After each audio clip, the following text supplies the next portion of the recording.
Today we are going to discuss a novel by Japanese author Yasunari Kawabata called as Thousand Cranes, which was published as a book in 1952.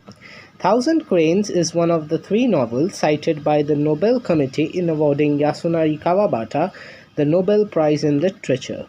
The novel was selected for translation and inclusion in the UNESCO collection of representative books. Now let's directly jump into the plot summary.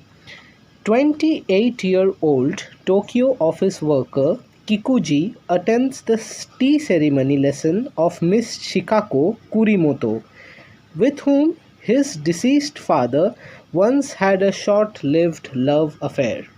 He still vividly remains a large mole. A mole means a black spot on her chest, which he once saw as a child. Kikuji is impressed by the beauty of one of Miss Kurimoto's friends, that is Yukiko Inamura, who carries a furoshiki. Now, what is furoshiki? Furoshiki is a Japanese wrapping cloth. So, Yukiko Inamura carries a furoshiki which bears a pattern of the thousand cranes of the novel's title. The tea ceremony lesson is also attended by Mrs. Ota, a 44-year-old widow and long-time mistress of his father. Of his father means of Kikuji's father and her daughter Fumiko. Miss Kurimoto speaks critically of Mrs. Ota while at the same trying to awaken Kikuji's interest in Miss Inamura.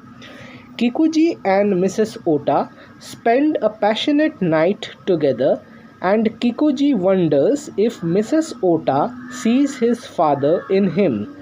When she visits him again after a long pause, he learns that her daughter Fumiko tried to keep her from meeting him. Despite her deep sense of shame, she sleeps with Kikuji again. Late that night, Fumiko rings him to tell him that her mother committed suicide. He agrees to help Fumiko with covering up her mother's suicide to maintain her reputation. Miss Kurimoto repeatedly shows up in Kikuji's house, speaking badly of Mrs. Ota, who is the widow and the mistress of Kikuji's father, while at the same time reminding him of Mrs. Inamura. Inamura is Kurimoto's friend. Kikuji, annoyed by her intrusiveness, replies that he is not interested in the young woman. Fumiko bequeaths him a jar of her mother, of Kikuji's mother, and later a tea bowl which allegedly bears an unremovable trace of her mother's lipstick. Kikuji develops an interest in Fumiko, asking himself if he sees her mother in her. When Kikuji returns from a trip, Miss Kurimoto brings him the news that both Miss Inamura and Fumiko have married another man in his absence. That means Inamura and Fumiko are now married. He learns that her story was a lie when Fumiko rings him to inform that she will start a job and move into a flat further away from him. Fumiko visits him later that evening and insists that her mother's tea bowl is of little value and should be destroyed.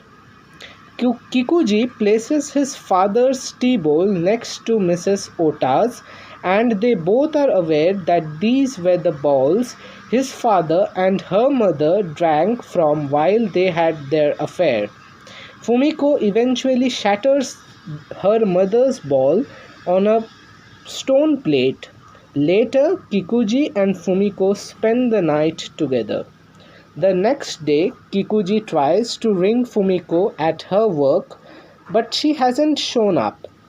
He goes to see her at her new flat, where he is told that she announced to go on a holiday with one of her friends. Kikuji, that is the office worker, speculates if Fumiko committed suicide like her mother, And with this, the novel comes to an end. I know this novel is a bit difficult and has a complex plot, but I have tried to explain this in a very simple and short manner. Thank you.